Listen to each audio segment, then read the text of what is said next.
Hello everybody. So today I want to talk about calculus. The topic today is about limit. So now I want to show you how to answer. We see that this one that is about the highest power in here.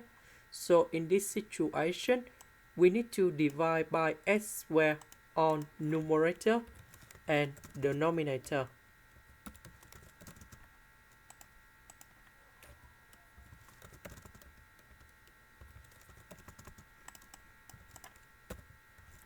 So this one we have number 5.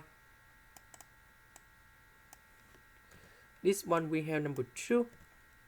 This one we have 4 over s. When s approach to positive infinity, number 4 divided by positive infinity, you got 0. Similar for this one.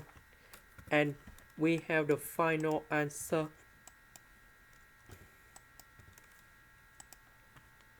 And that's about 5 over 2.